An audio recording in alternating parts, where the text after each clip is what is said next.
Hello there. So you want to know how you can simply go ahead and set up Bitwarden Authenticator Autofill setup. So this is going to be the only video that you'll ever need to watch on the internet. So with that being said, let's get straight into the video.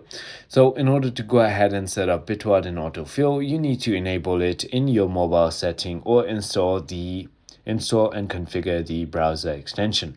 For Android, all you need to do is go to settings, autofill, and then autofill services, and just select Bitwarden.